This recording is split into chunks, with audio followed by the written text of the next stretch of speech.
Bonjour à tous et bienvenue dans cette nouvelle vidéo. Aujourd'hui on est à Portaventura. Waouh, quel plaisir de se dire qu'on vient de passer les grilles, les portillons et qu'on est dans ce parc. C'est inédit. Are you ready?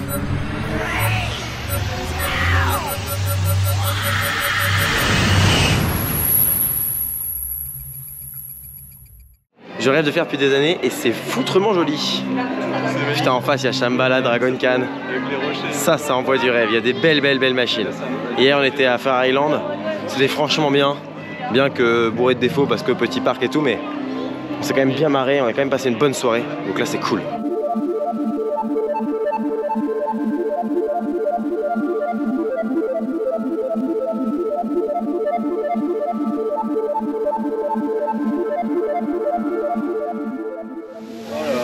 Non mais les gars, c'est super beau hein. Les plantes, comme dit Stéphane, c'est luxuriant. C'est hallucinant. Cours d'eau, c'est magnifique. Oh, c'est magnifique. Putain, mais là, la perspective sur plusieurs niveaux. Regardez. Là, il y a plusieurs niveaux, donc il y a un pont, un autre pont derrière, une attraction avec une roche. C'est somptueux. Ah, j'adore cet endroit. Je me permets une petite coupure dans cette vidéo, ça va être très court, je vous rassure, pour vous parler d'Insta360 qui, à l'occasion du Black Friday, fait des promotions sur une large gamme de leurs caméras. Donc si vous voulez une caméra, allez dans la description, il y a des offres vraiment sympas. Et surtout, avec mes liens, eh bien, vous pouvez avoir l'accessoire offert en plus de ces réductions. Donc foncez en description, tout s'y trouve. Et vous pourrez faire des vidéos avec des effets et des plans aussi dingues que ce que vous voyez un petit peu à l'écran. Bref, on reprend la vidéo. Regardez-moi ce look de la jungle. Ouais mec. C'est là, on est sous les tropiques hein. C'est trop bien, ça va très bien avec ton style, en plus les couleurs et tout, tu te fonds dans le paysage. En mode explorateur de Portaventura.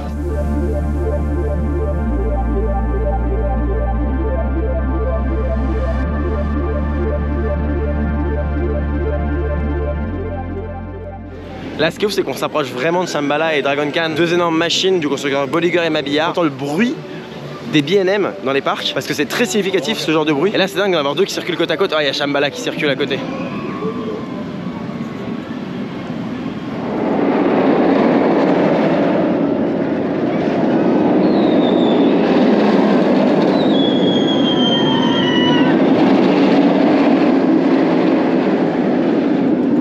Quand je vous parlais du vrombissement d'un B&M, bah c'est ça.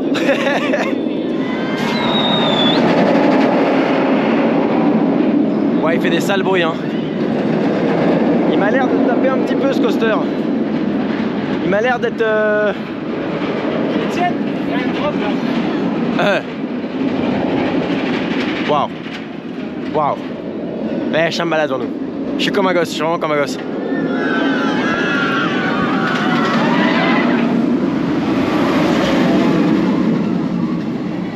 Je fais découvrir un peu le parc comme ça au moment où on avance, comme ça vous avez un peu l'ambiance qui s'en dégage de découverte. Ah, les couleurs elles ont passé sur Dragon Khan, hein, le pauvre. Il subit le sel je pense, la chaleur.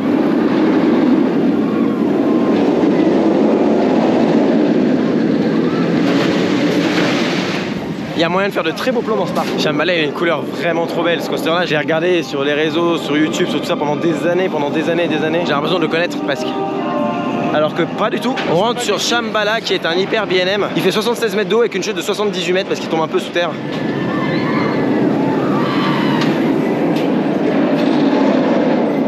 Oui, derrière moi il y a un parc à bœufs géant qui est fermé, enfin on ne traverse pas. Et là on arrive directement, on est quasiment en embarquement direct, on a attendu vraiment 5 minutes quoi. C'est des trains de 32 sièges. Donc 32 personnes par train, c'est énormissime. On est 4, on peut y aller. Oh, on va tout derrière, ça va être incroyable.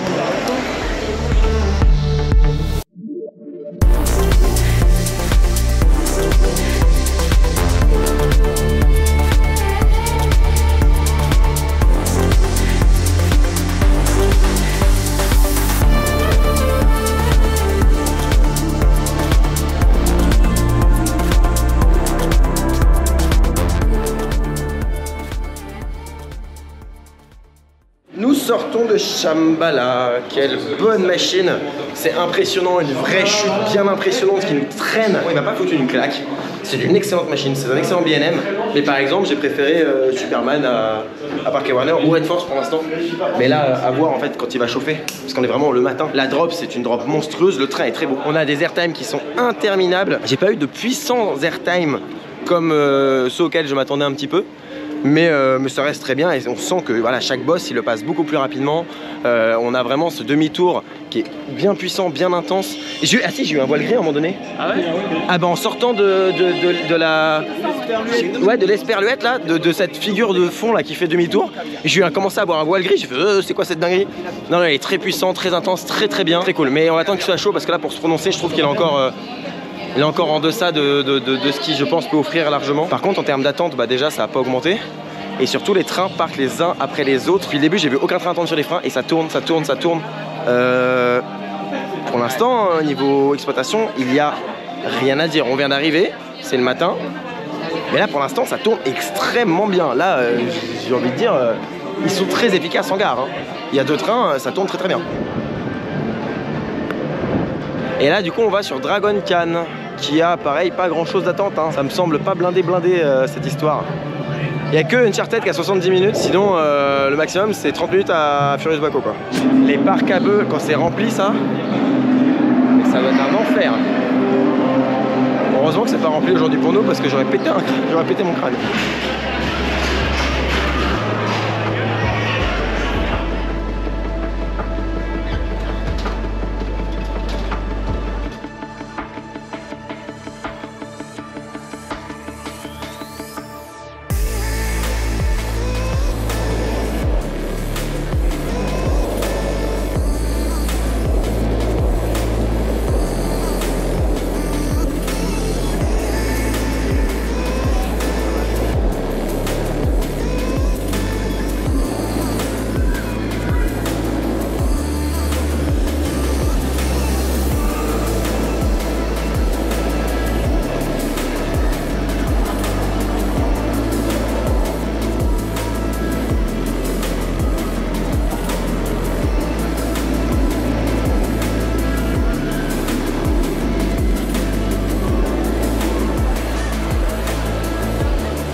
Nous sortons de Dragon Khan.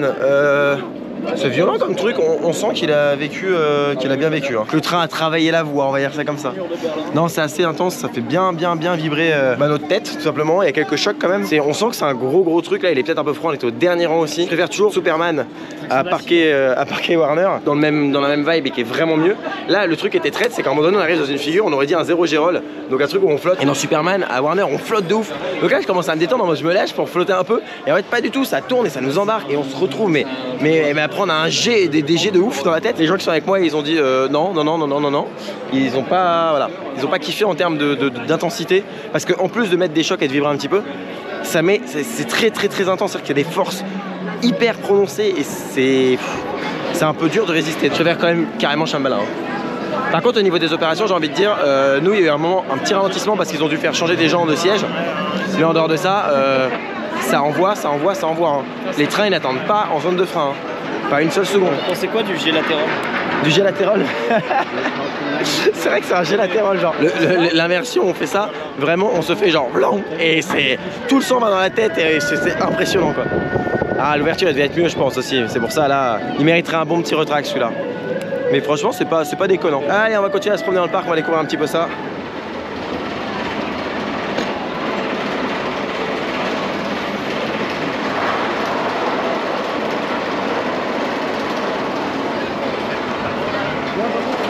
Là, on se dirige sur Train de la Mina, train de la mine concrètement, qui est un roller coaster du constructeur Arrow Dynamics, qui est un vieux constructeur qui a laissé une empreinte énorme dans le monde des parcs, qui a été fort d'innovation. À une époque où on pouvait pas trop faire d'innovation parce qu'on n'avait pas de recul et pas beaucoup d'ingénierie comme on a aujourd'hui, pas le même niveau d'ingénierie plutôt. Et du coup, bon, je pense que ça va être une purge, mais c'est un constructeur qui a vraiment pas mal changé les choses.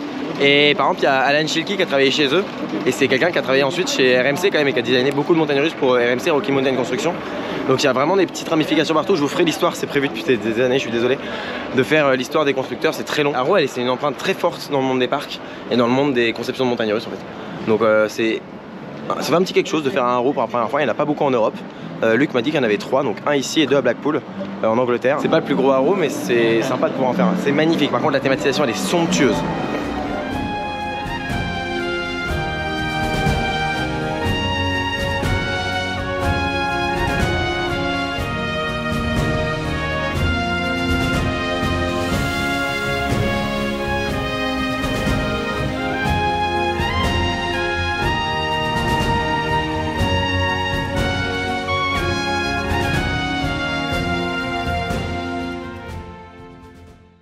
Nous sortons de Train de la Mina.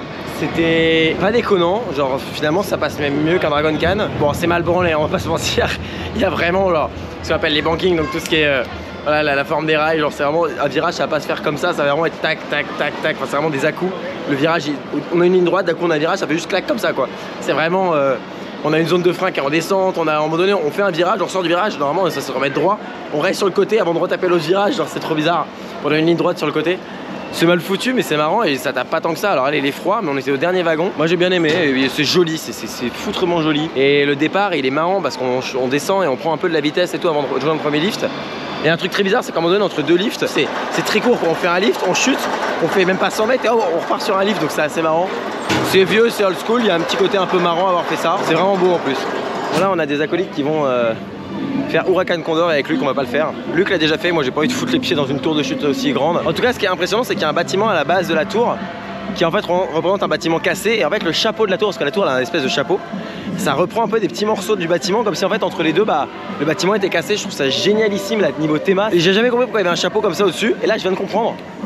C'est somptueux. Bon ça monte très vite, ça va chuter très vite, c'est une tour Intamin classique entre guillemets. Impressionnant. Impressionnant cette tour. La bamba. La mama. La bamba. La bamba. Para bailar la bamba. Para bailar la bamba se necesita una poca de gracia. Aléganse, una poca de gracia para ahí arriba y arriba. Ahí arriba y arriba, por ti seré, por ti seré, por ti seré. Yo no soy marinero. Yo no soy marinero, yo soy un mariachi, un mariachi, mariachi. Hey, adiós. Todos, adiós. Ba, ba, ba, ba, ba, ba, ba, ba, ba, ba. Hey, hey, hey, ba, ba, ba, ba, ba, ba. C'est génial les animations d'Halloween, il y a plein de personnages qui se battent comme ça, on a croisé 4 ou 5. Ils sont complètement jetés, j'adore. Ouais. Ils sont complètement jetés, j'adore. C'est des génies. Là on est dans Tomahawk qui est un wooden coaster, un coaster en bois du constructeur CCI, le même que Tonnerre de Zeus première version. Sauf que là ils ont mis des trains GCI dessus, qui est un constructeur actuel. Alors que CCI ça n'existe plus. Et il y a 2 trains. Et là on est en embarquement direct, vous voyez on est directement dans le truc. Et là derrière moi, il n'y a personne, alors que là c'est la file d'attente. Niveau opération c'est bon, mais alors surtout niveau fréquentation on est bien aussi. On sort de Tomahawk, donc le coaster en bois, c'est vraiment familial pour le coup. Alors c'est pas déconnant, hein, c'est mignon, ça tape pas du tout, c'est fluide, on était au 2e rang. C'est un petit coaster, moi c'est pas un problème, mais c'est pour vous dire, il n'y a pas de grosses sensations, mais petite sensation de vitesse sympa. Il y a 2 trains, ça tourne bien, on est en embarquement direct. En face de nous, on a, vous voyez peut-être un peu derrière moi, il y a une espèce de muraille en vieille roche. C'est censé être Uncharted de la nouveauté. Cette façade ça rend bien quoi, ça fait vraiment un beau fond derrière. Bon, il y a un toboggan aquatique derrière. Un peu dommage, c'est un peu moins joli, mais bon, c'est pas grave. Là, on va faire Stampida, un coaster en bois qui fait la course. C'est 2 montagnes russes en bois côte à côte. Et je crois que celui-là, c'est pas foufou. De mémoire, c'est là-dedans que Jérôme s'est explosé le dos.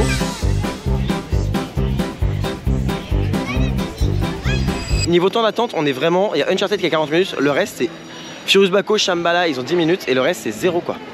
Trop bien. Très belle entrée de Stampida. Le constructeur c'est également CCI, Coaster Custom International, qui n'existe plus aujourd'hui. À l'époque il y avait les trains PTC, les mêmes trains que les anciens de Tonnerre de Zeus. Là c'était remplacé en 2007 par des trains Kumbak. C'est pas incroyable je crois en termes de construction de train. C'est marrant parce que là du coup il y a 2 coasters côte à côte qui font la course. Il y a un côté bleu, un côté rouge, sachant que il fait 25,6 mètres de haut et semble être une purge. D'après les retours que j'ai c'est vraiment une purge, donc on va voir. Par contre qu'est-ce que c'est boisé, qu'est-ce que c'est beau, regardez autour de moi. Enfin, il y a des arbres et tout, c'est magnifique. C'est de toute beauté, je sais pas comment ils ont fait ça mais... Enfin, c'est inédit d'avoir une telle végétation aussi folle dans un parc quoi. C'est dingue. Là du coup on est dans la gare de Stampida. Bon on a attendu quoi, 15 minutes grand max. Le seul souci c'est qu'il n'y a qu'un seul train, je regardais. Il y a un train là. Il y a le rouge là-bas. Et puis bah là on va attendre que les trains fassent leur tour pour revenir. Ça je trouve ça dommage. Alors après il n'y a pas grand monde mais le parcours il est long et il y a 2 trains sur Tomahawk, 2 trains sur Shambhala, 2 trains sur Dragon Khan et là il n'y en a qu'un par parcours. Moi je connais des parcs à 15-20 minutes ils ont toujours qu'un train. Par exemple on va prendre Nigloland, Alpina en journée tranquille s'il n'y a que 20 minutes. Bah s'il y a un train ça marche et c'est pas déconnant, là on n'a pas attendu longtemps. J'espère que si ça monte, ils rajouteront un train. Mais là dans l'immédiat c'est vrai que c'est pas déconnant. Voilà. C'est à spécifier, mais c'est pas un problème pour l'instant, surtout avec l'attente qu'on a eue quoi.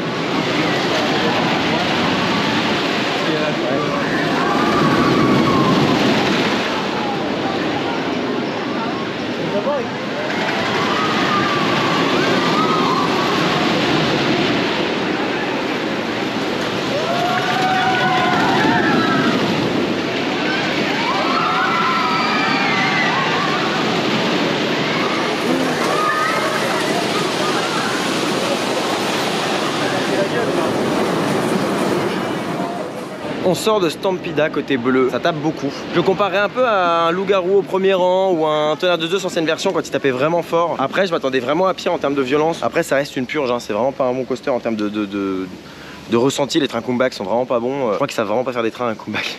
En tout cas de ce que j'ai comme écho, et là je vois ils sont pas bons. Par contre, en dehors du fait que ça tape, le côté dueling est génial en fait. On monte tous ensemble, on descend, etc. Donc on fait une partie du parcours. Et à un moment donné on rentre dans le tunnel, tous côte à côte. Donc il y a les deux wagons côte à côte, on rentre dans le tunnel, le bleu et le rouge. Et quand on ressort, bah en fait il n'y a plus l'autre train. Donc c'est trop bizarre, on continue et tout, et à un moment donné on passe et en fait on se croise de loin et on se voit et on arrive et tout le monde se fait coucou. Et il y a un côté trop cool, bah c'est les dueling, hein. Et c'est ça qui est ouf en fait, c'est qu'il y a donc deux roller coasters côte à côte vu que c'est un dueling, et en plus il y a Tomahawk qui passe dedans. Donc il y a des moments où on voit des rails en bois partout, on sait pas où on va, on sait pas d'où on vient, et on voit qu'il y a le rail de Tomahawk, on voit qu'il y a les rails de Stampida. Je trouve ça vraiment génialissime. Faudrait retrack ce coaster, faudrait refaire, soit le garder en bois. Après niveau sensation il est encore un peu en dessous comparé à ce qu'on fait aujourd'hui, mais c'est vrai qu'un retrack RMC ça serait génialissime, un dueling RMC là-dessus ce serait trop cool. Alors on sort des toilettes, ça peut paraître de rien, mais on a quand même beaucoup de toilettes dans le parc visiblement, propres, grandes. Après c'est pas du tout aimé, voilà, c'est vrai qu'on n'est pas sur ce qu'on peut trouver à Fantasyland ou même à Walibi-Rhône-Alpes, on a des toilettes vraiment aimées. À Astérix aussi ça commence à en avoir pas mal. Donc là bon, c'est pas aimé. Le seul détail que je dirais de Théma pour l'instant qui me choque entre guillemets, parce que le reste du parc est tellement aimé, tellement immersif qu'on est là en mode ah bah là ça se voit, voilà. Mais bon sinon c'est pas vraiment gênant. Là on arrive sur la façade d'Uncharted, enfin je suis rentré d'Uncharted, qui est une nouveauté du constructeur Intamin. C'est un multidimension coaster. En fait le véhicule va pouvoir bouger un peu dans tous les sens, faire des trucs, des retours arrière, des machins, des... Bref c'est une attraction nouvelle génération de chez Intamin. Et j'ai hâte de découvrir ça.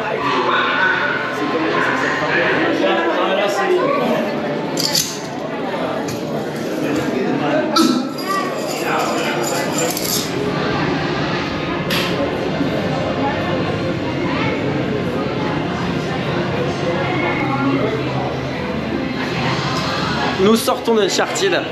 Vous devez voir un petit sourire sur mon visage. J'ai jamais vu un truc aussi mauvais et aussi parfait en même temps.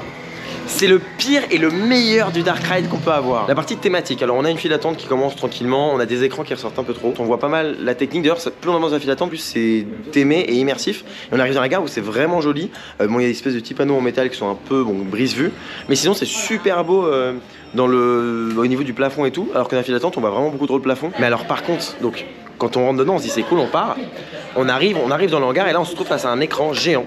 Mais un écran, on voit tout à côté, genre toute la technique de A à Z. C'était ignoblissime, c'était horrible. Il y a deux, trois autres endroits, il y a des écrans. À un moment donné, il y a un morceau de Théma décroché du mur, accroché sur le mur. C'est ignoble, inadmissible de faire ça, vraiment. En termes de Théma, c'est du zéro pointé, c'est même du négatif. Je n'ai jamais vu un pareil Dark Ride aussi pourri de ma vie. Mais la partie Ride, c'est le meilleur système de Dark Ride qui existe sur Terre. Intamin a fait un travail là-dessus qui est monstrueux. On était choqués de ce qui... Waouh! Là on a des gros véhicules, c'est un seul wagon en fait, il y a 4 rangées de 4 personnes, le train tourne sur lui-même etc. Mais genre à un moment donné on arrive, mais en fait quand on est arrivé sur l'endroit où il y a l'écran dégueulasse, il y avait des rails tout autour de notre rail. On est arrivé, j'ai dit un rail à gauche, là il y a la voie de garage, là il y a un rail à droite, c'est vous dire à quel point on voit tout. Et j'ai tout regardé, j'ai dit mais comment c'est possible qu'il y ait autant de choses autour, où est-ce que le train va passer? Il y a le véhicule qui peut tourner sur lui-même, en fait le rail en dessous tourne en même temps que le véhicule, ce qui fait que le véhicule lui reste face à l'écran, le rail lui tourne à 90 degrés, et on se fait balancer sur le côté, on fait une chute sur le côté, on est propulsé, on est en mode what? On monte sur une flèche et sur la flèche, le véhicule entier se met à spinner de manière contrôlée, maîtrisée, douce, mais douce, j'ai jamais vu ça. Ça tourne et on redescend, ça retourne. On a l'impression d'être sur une partie disco coaster très isolée, incroyable. Et puis hop, on repart, on est repropulsé et on repasse devant l'écran où on était, sur la plateforme où on était, mais cette fois-ci on traverse et on va de l'autre côté sur la suite du parcours. Et il y a des moments où on se retrouve à l'arrêt, le train il tourne et tout, et puis on plonge en marche arrière, on est propulsé plusieurs fois par des petits boosts. Enfin, c'est une merveille de technologie, c'est une merveille de ride. Donc bravo Intamin là-dessus. Pas bravo à Port Aventura parce que vraiment l'attraction elle est daubée du cul en termes d'immersion et c'est inadmissible de faire ça aujourd'hui. Honnêtement fallait juste pas faire de Théma. J'avais critiqué ce qui avait été fait à Gardaland sur Jumanji, là c'est 1000 fois pire en termes de Théma, on est des kilomètres plus bas hein. Bref. Là nous nous rendons sur Stampida, côté rouge parce qu'on l'a toujours pas fait. On ressort de Stampida rouge, j'ai eu très mal au ventre, mal au dos, ça m'a tapé. J'ai pris sur le côté, sur les côtes, là vraiment j'ai super mal au ventre. Il est d'une violence inouïe. C'est un enfer. Vraiment, il est horrible. C'est l'un des pires coasters en bois que j'ai fait de ma vie. Et alors qu'on a fait Coaster Express hein, il n'y a pas longtemps, je crois que c'est à Parquet Warner, qui est très mauvais, qui tape beaucoup plus et des chocs violents. Mais celui-là, il a vraiment, genre, moi il m'a vraiment fait mal au ventre. Et Stéphane aussi, on a vraiment pris un choc beaucoup trop violent. Donc je sais pas trop quoi en penser, mais c'est une merde. Stampida rouge, ne plus jamais refaire sur terre, c'est un enfer. Ça c'est à raser maintenant, genre c'est un enfer. Une horreur, c'est beaucoup trop violent. Et c'est con parce que le côté dueling est vraiment génial, mais là j'ai pris aucun plaisir. Autant le bleu ce matin il y avait un côté un peu marrant, autant là le rouge c'est horrible.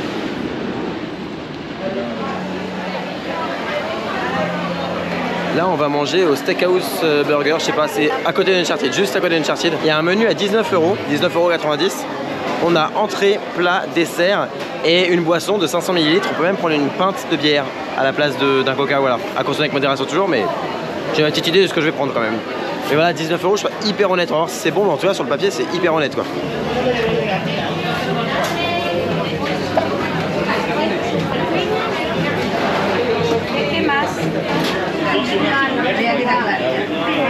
Il y a des parcs où j'ai payé plus cher pour 10 fois moins que ça, alors on va voir si c'est bon. Mais genre on a du riz noir et tout, il y a quand même un côté un peu sympa, on a des desserts, c'est des fruits, enfin... Je sais pas, c'est ouf. C'est une dinguerie. Je suis sur le cul, j'adore.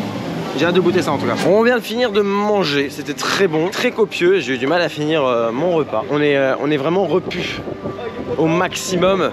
Là on va aller faire une attraction d'eau je crois. Le truc qui est dingue en fait c'est que là on l'a pas vu le temps passer. Quand on allait manger il était déjà 15h40. J'ai dit mais c'est quoi ce bordel, genre comment on peut genre pas avoir vu le temps passer à ce point. Et vraiment ça fait très longtemps que j'ai pas vu le temps passer si vite. Et là du coup on va faire Silver River Flume, qui est un flume comme son nom l'indique. La vue est folle, la vue est dingue. Non mais regardez ce que j'ai devant moi. What the fuck? Non mais c'est dingue. Je suis subjugué par la théma, t'as une théma de malade et derrière t'as une skyline de roller coaster qui...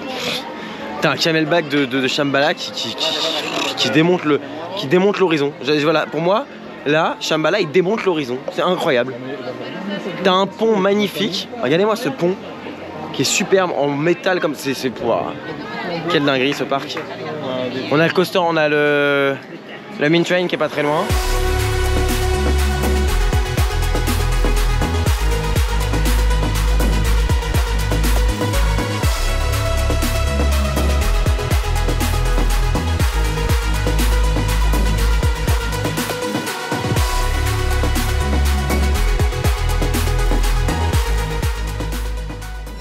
Nous sortons d'un flume, alors je suis bien mouillé quand même et j'étais derrière. Très sympa ce flume, il est à côté d'un Mint Train, à côté du vrai train qui fait le tour du parc, qui est magnifique.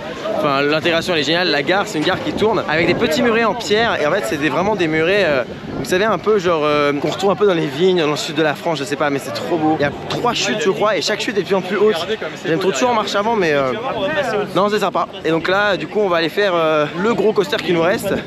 Il s'agit de Furious Baco. Il faut savoir que le parc est vraiment en rond, alors c'est pas un rond parfait hein. Mais en fait pour faire le tour du parc c'est soit tout droit soit en marche arrière quoi. Et donc là on a fait tout le tour, on s'est arrêté à chaque attraction et on n'a pas fait une seule fois entièrement le tour du parc depuis l'ouverture. Donc c'est assez marrant de dire ça, on n'a pas cherché à aller faire une attraction qu'on voulait faire, on faisait celle qui arrivait en ayant commencé par la fin évidemment. Et voilà on a fait le tour du parc. Donc là il est quelle heure? Il est 18, non il est 16h, 17h 17h on vient seulement faire une fois le tour du parc. On revient au point où on était ce matin. C'est indécent mais c'est magnifique. Le parc il est somptueux, vraiment. Une dinguerie. Prenez l'exemple de Toutatis où on vous dit de pas monter avec des affaires. Ne montez pas avec des affaires. Ne montez pas avec des affaires. Sinon, vous allez les perdre. On a croisé des gens qui étaient invités par le parc, qu'on connaît pas du tout.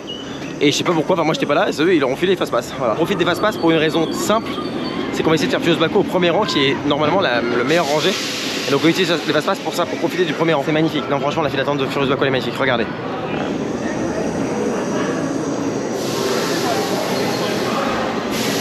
Premier launch hydraulique vraiment violent. Un launch hydraulique c'est un moteur alimenté par de l'huile en général à haute pression qui tire un câble et c'est câble qui relie au train et qui repulse le train. Un launch hydraulique j'en ai déjà fait un sur motorbike à Toverland mais c'est pas comme ça là, c'est beaucoup plus violent, beaucoup plus intense donc j'ai vraiment hâte de tester ce genre de machine. Mais c'est impressionnant, la gare elle est immense. C'est un wing coaster donc on a les véhicules, on a les sièges mis sur les côtés du rail. Un peu comme ce que fait B&M avec Phoenix, Raptor. Mais là du coup c'est Intamin. Et j'ai très hâte de tester cette machine. On en a beaucoup parlé de l'accélération qui est vraiment intense. Et j'espère que c'est vraiment intense. Ça va être trop bien. Ah, j'ai hâte. Vu qu'on est tombé sur un opérateur vraiment gentil qui nous a parlé vraiment comme de la merde, on est obligé d'aller au dernier rang. Donc en fait ça sert à rien, il fasse pas ça. Clairement ça sert à rien.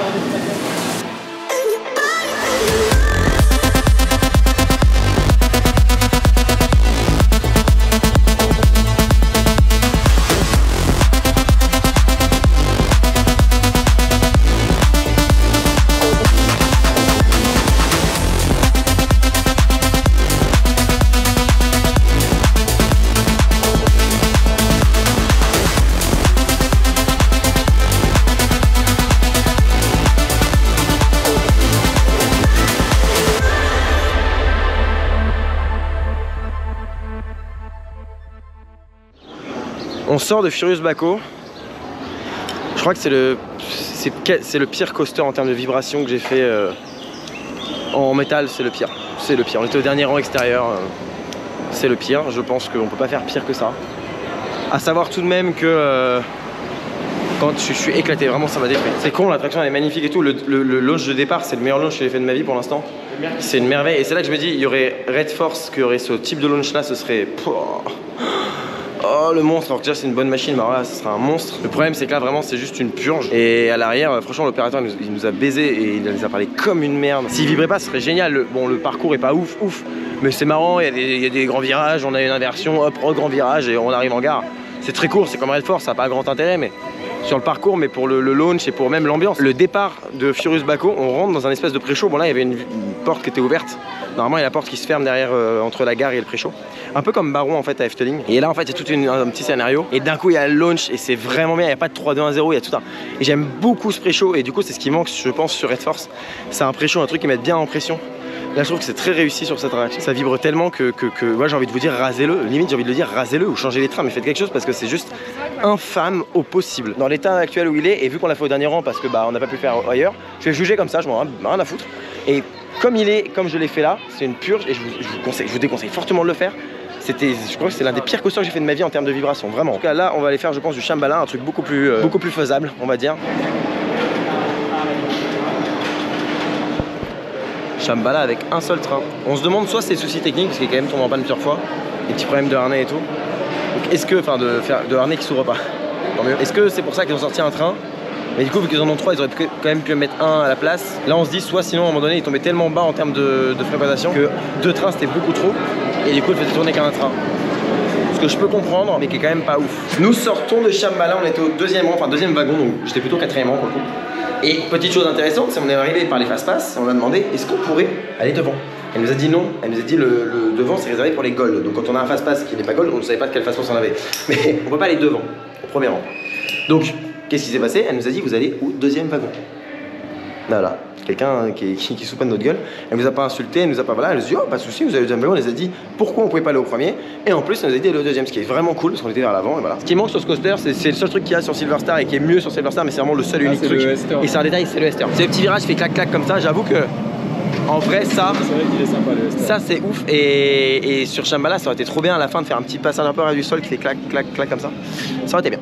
C'est un petit détail, bon après il est très bien comme il est, il n'y a pas à le changer. C'est une superbe machine. Je le comparerai à un moment donné à Silver Star, je le ferai une vidéo dessus. Bon là par contre il n'y a pas match, hein. Shambhala est meilleur. Je sais pas où je mettrai Shambhala. Je me pose encore des questions sur comment je l'aime et tout, mais en tout cas c'est une très bonne machine.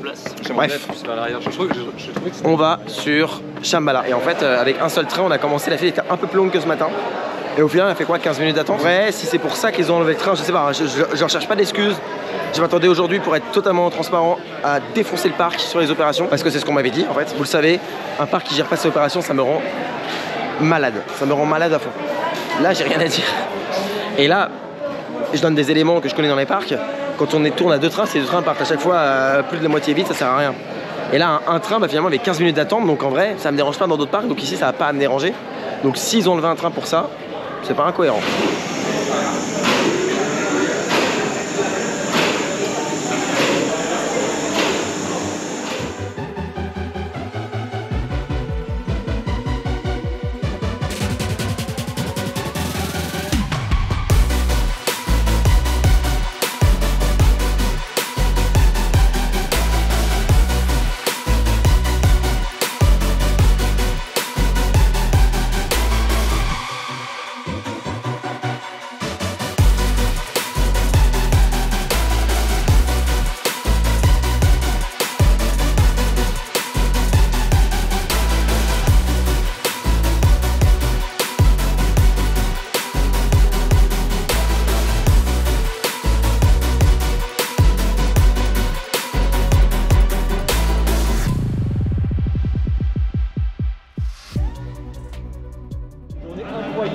Nous sortons de Shambhala tout derrière. Alors évidemment la chute est mieux derrière hein, parce qu'on a ce côté, on se fait tirer comme des merdes. C'est une merveille, il n'y a pas à chier, c'est une vraie chute, un vrai coaster qui nous tire bien comme il faut et qui nous soulève le bide. Voilà, c'est une vraie chute. Toujours un gros affect pour les chutes à la Conda, à la Hyperion, qui sont un peu plus inclinées, un peu plus vénères, un peu plus vifs. Mais là on a un énorme train et c'est ça qu'il veut aussi, c'est très bien. Il faut des deux de toute manière. J'ai ma préférence mais ça c'est très bien. Le premier camelback, ce qui est marrant c'est qu'on a fait donc tout devant le coaster et tout derrière. Le premier camelback quand on est à l'avant, bah le premier coup je suis rendu compte, je suis putain c'est pas possible, on flotte de ouf. Et là à l'arrière, donc on le refait en se disant ouais il est chaud ça va être mieux. Puis on arrive dans le camelback et je me dis bah en fait c'est moins bien qu'à l'avant et en plus bah on flotte mais à peine, enfin j'avais un côté bon. Et au moment où je me suis dit bah bon bah ça devient, enfin c'est beaucoup moins intéressant à l'arrière. Là on a non plus un floating mais quasiment un éjecteur un petit moment de tout qui remonte en mode ah bah le train nous tire, l'avant de le train nous tire et on décolle. Et c'est hyper impressionnant parce qu'on s'y attend pas du coup à subir un espèce de regain d'airtime. On demande le testera au milieu parce qu'en fait on se dit que au milieu il y a moyen qu'il y ait un bon équilibre d'airtime parce qu'on est non pas trop poussé par l'arrière mais pas non plus trop tiré par l'avant et donc peut-être un meilleur équilibre. Il y a certains coasters qui sont très bons au milieu et donc voilà on va découvrir ça. Ce qui n'est pas le cas de Conda par exemple. Conda je trouve que c'est un très mauvais coaster au milieu, enfin très mauvais. Comparé à ce qui peut être à l'avant ou à l'arrière, bah au milieu c'est moins bien. On va sûrement aller se faire un petit kiff là, faire un Rayland ce soir mais je prends aucune caméra, je prends rien. J'y vais chill, on a déjà tout fait. C'est parti pour le deuxième jour à Port Aventura. On arrive un peu après hier, là on a vraiment fait l'ouverture, il y a beaucoup de groupes d'enfants. On sait pas si c'était pareil hier ou pas mais en tout cas c'est pas rassurant. Là on va sur une Uncharted, à savoir, faut que je vous raconte un petit peu ce qu'on a fait hier. Mais en fait on a été à Fair Island et c'est ouf parce que en fait on est sorti du parc, on était posé à l'hôtel et pour 14 € on a pu retourner à Fair Island, donc on a pris les places à l'hôtel. On a fait le Flying Theater, on a mis 50 minutes à le faire et c'était vraiment pas ouf. Red Force en 50 minutes on l'a fait 6 fois. C'était somptueux, il y avait une ambiance de ouf. C'est une expérience qu'on peut avoir je pense que ici de pouvoir faire un parc et après se dire tiens on fait un supplément pour 14 €, juste une sorte de grand land. Voilà, faire 0, 180 km/h, monter à 112 mètres, descendre, s'arrêter et recommencer. C'était vraiment trop bien et ça n'a pas de prix et ça c'est un truc que je pense qu'on peut faire que ici puis après on a profité à l'hôtel évidemment. Donc franchement bien. Et là on arrive au parc, ça fait plaisir, il fait très beau. Nous sommes dans la file d'attente d'Uncharted et il y a déjà du monde, c'est fermé, ils ont fermé les portes. En gros les gens attendent dehors donc il y a une vingtaine de minutes je dirais, j'espère.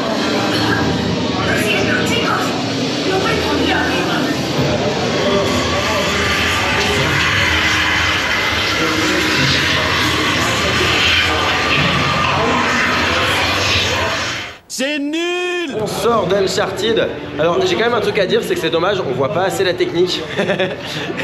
Là où il y a une grosse erreur sur ce coaster, c'est qu'il a mal été designé de base, dans le sens où le parc en a demandé un avec un débit trop petit, de 900 personnes par heure, même avec 3 trains. Donc ils auraient dû mettre au moins un 4e train, rallonger un peu le parcours, se débrouiller. Mais en dehors de ça, là il tourne au maximum de ses capacités et je trouve ça très bien et il n'y a rien à dire et c'est très cool. En vrai c'est trop bien. Donc j'ai beaucoup aimé cette attraction. Et bah voilà quoi, c'est un excellent roller coaster et c'est un très mauvais dark ride. Nous sommes sortis de Dragon Khan, c'était une purge. C'est pas un bon coaster, c'est un peu le Goudurix des B&M. Mais même si bon, il est pas si mauvais que ça, dans le sens aussi mauvais que Goudurix, il reste pas bon, ça tape, même dans la first drop, ça fout des coups. Il y a quand même des bonnes forces et tout, mais non, il est pas très bon, il a mal vieilli, très mal vieilli. Regardez un petit peu le monde. Bon, le parc à bœufs, ça quand c'est rempli, c'est un enfer. C'est le pire truc dans un parc. Et c'est le gros problème de Port Aventura, c'est les parcs à bœufs comme ça, c'est ignoble et inadmissible.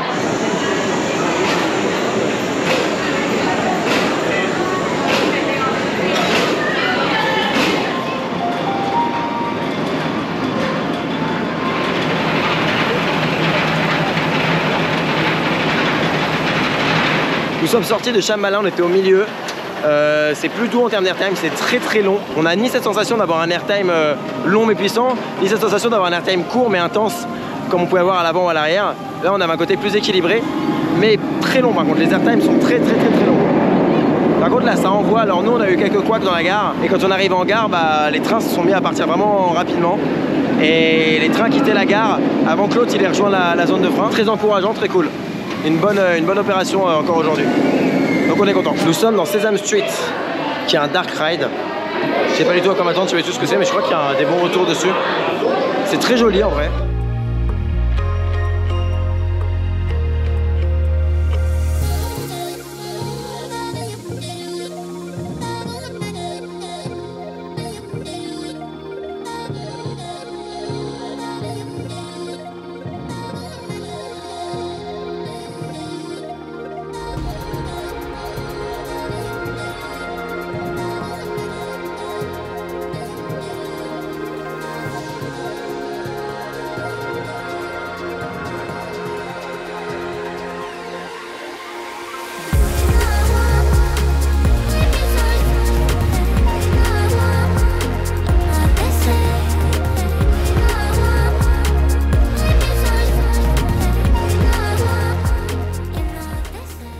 Nous sortons de Sesame Street.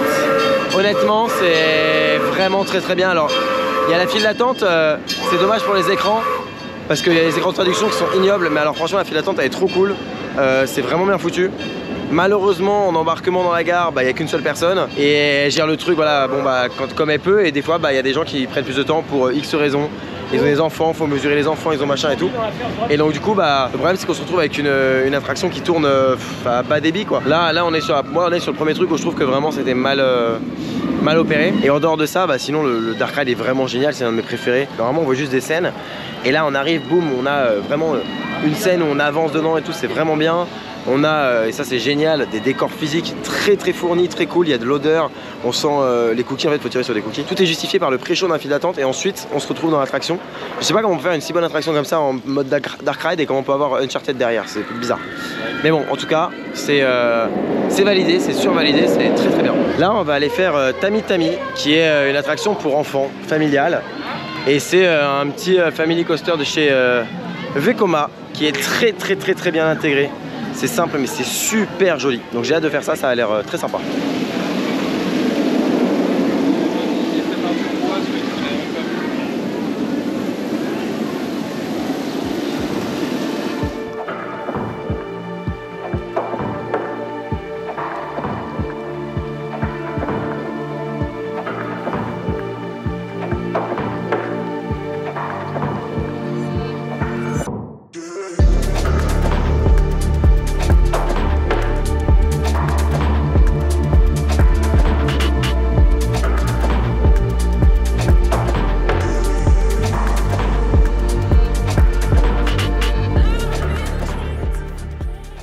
On sort de Tami Tami, honnêtement, bon, ça fait un tour, mais c'est franchement bien.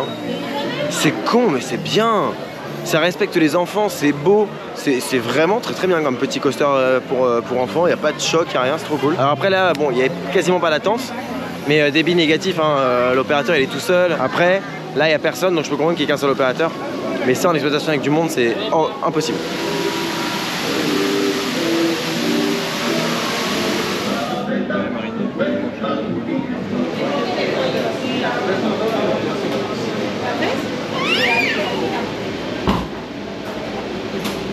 Dans le restaurant, alors c'est ouf, en fait en gros on arrive, on choisit un peu tout ce qu'on veut, donc il y a un menu, on peut prendre à la carte mais il y a un menu. Le menu c'est 20 €. L'idée c'est que vous avez votre menu et vous pouvez donc choisir des choses dedans. Il y a des Pokéballs par exemple, il y a d'autres plats, mais nous on a pris des Pokéballs. Il y en a un qu'on peut faire nous-mêmes, donc c'est 1 € de plus. On peut faire nous-mêmes, c'est le Pokéball Premium, et en gros on le compose, donc c'est comme en vrai, comme dans un vrai restaurant Poké qu'on pourrait voir à l'extérieur des parcs. Et ensuite donc on a pour 20 €, on a le Poké, une entrée, donc là on a pris un gazpacho, un dessert, et nous on a pris un smoothie et une boisson, on a pris une bière. C'est ouf parce que là moi j'ai juste mon Pokéball, parce qu'en gros vu que c'est un truc à composer, j'ai été composé, donc ils m'ont donné tout de suite. Mais en fait pour le reste ils vont tout nous apporter. On a un beeper, en fait ils savent où il est, et en gros quand c'est prêt ils nous amènent la commande à nous, ils savent où on est localisé dans le restaurant. Le cadre est fou, très bien pour l'instant. On va pas se plaindre. Alors on est toujours dans le restaurant où on a mangé. Là il y a une petite vue très sympa sur Tuki Splash. Tuki Splash qui est un... Non, c'est quoi? C'est quoi le truc de ça, le nom de ça?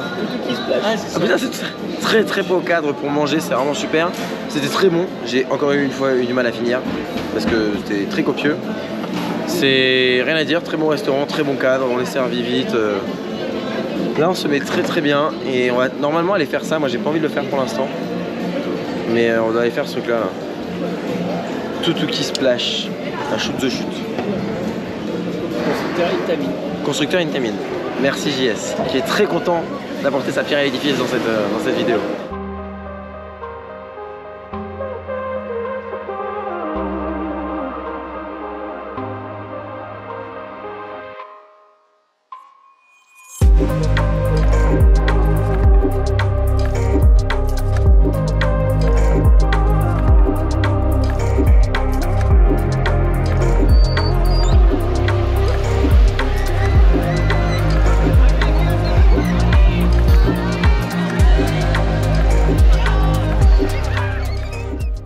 Ils sont sortis de Tuki Splash. On va aller faire Furious Baco. Voilà.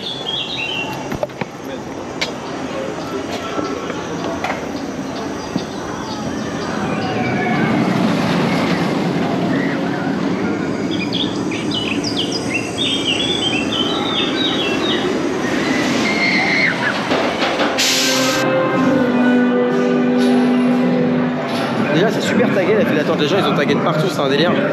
Par contre c'est insupportable le côté, la longueur de la file d'attente, même quand on l'a fait à pied c'est horrible parce que c'est vraiment monotone et c'est que des parcs à bœufs et c'est horrible, il y a un immense parc à bœufs. Ça va être insupportable quand il y a du monde. Je veux même pas mettre les pieds ici quand il y a du monde, ça va être horrible. Pour l'extérieur.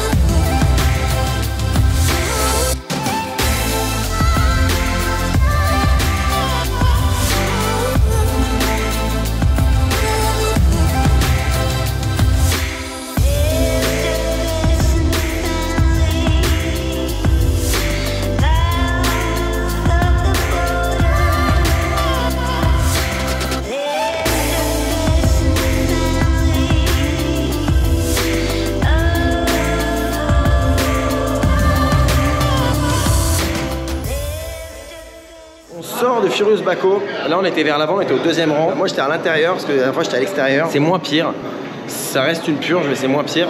C'est rideable, c'est faisable. Là maintenant on l'a fait, c'est faisable, mais c'est vraiment pas agréable et c'est con parce que je trouve ça génial comme coaster. Il y a beau avoir une partie très courte, le launch, la propulsion initiale elle est très puissante. Bah je sais pas, il y a un côté prenant en fait au moment du départ. C'est le fait que ça vibre, ça gâche tout. Enfin que ça vibre, ça tape, hein. C'est vraiment très prononcé. On n'est pas sur quand je sors d'un coaster genre Osiris, je dis ça vibre. Non, on est vraiment sur un truc là, c'est presque dangereux on dirait, alors que ça ne l'est pas, mais enfin j'espère. Mais c'est pas bon quoi, quelqu'un qui a des problèmes cervicales et tout. Faut pas faire de coaster de base quand on a des problèmes de dos, etc. Mais celui-là, faut vraiment pas le faire. Bon bah c'est dommage parce que c'est franchement une bonne machine sur le papier, donc puis même au niveau de la propulsion, tout ça. Donc on l'a fait. Voilà, là niveau exploitation, c'était moins bon qu'hier hein, sur celui-là. Les trains ils arrivaient, ils attendaient peut-être 10 secondes en zone de frein, ce qui n'est pas excellent quand il y a deux trains. Après la TMA j'adore, moi le côté Dark Ride où on arrive, il y a une espèce de petite présentation et tout, un petit pré-show, c'est génial ici, mais ça c'est validé à 100%. Nous nous dirigeons vers Grand Canyon Rapids, qui est un raft, voilà, c'est tout, c'est un raft.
Nous sortons de notre dernier tour de ce séjour.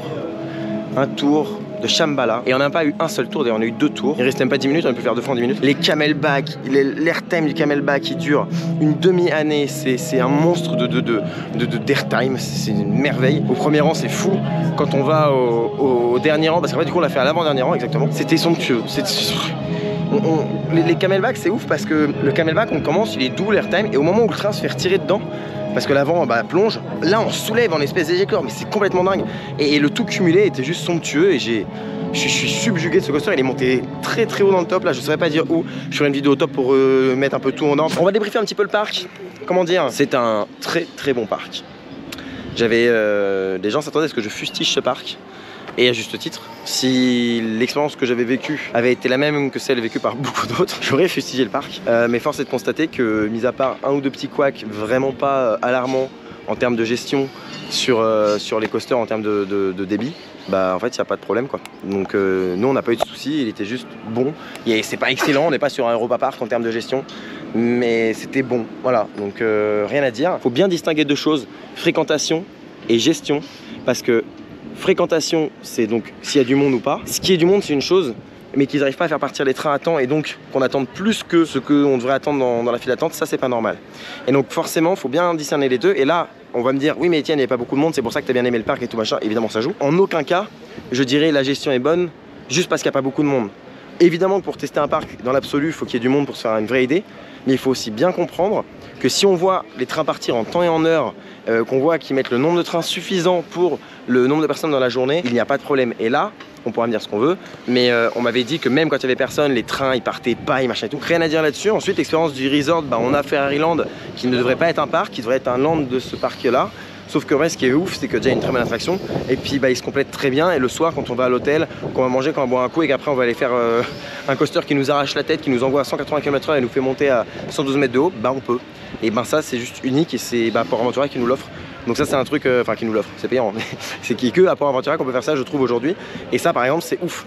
Et là-dessus ça n'a pas vraiment de prix, c'est juste très bien. En dehors de ça, les toilettes étaient toujours propres, pas témées, c'est le petit défaut que je dirais, mais le parc est magnifique, très boisé, très joli. On a du dark ride, on a de l'attraction vraiment à sensation très forte, on a toujours les petits trucs, les petits couacs, genre du Furious Baco. Après les restaurants, super, on a mangé à quelques restaurants, il n'y a pas de problème, pas cher et franchement excellent et rien à dire au niveau de la nourriture et du retour de ce restaurant dans nos cœurs, on va dire, dans notre tête, c'est cool, et dans notre bite surtout. Les hôtels sont superbes, le cadre est excellent. Si la gestion est parfaite, ce qui n'est pas le cas hein, pour l'instant aujourd'hui, je n'ai pas dit que la gestion était parfaite, en tout cas pour nous elle était comme il faut. Allez voir d'autres vidéos, je vous en recommande, les Dubik, les Jérôme, les Wonder, les machins, bref, les coasters tube, bref, vous connaissez.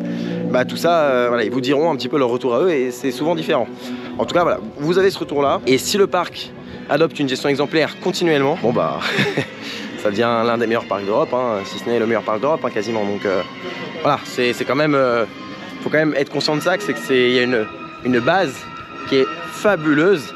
Et ça c'est indéniable. Donc voilà, n'hésitez pas moi à mettre vos retours dans les commentaires, à dire vos retours sur votre visite à Port Aventura, ce que vous pensez des attractions, mais aussi de la gestion, etc. Vos différentes expériences, ça peut être intéressant.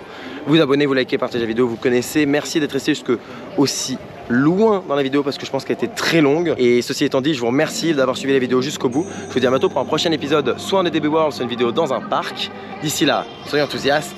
Salut!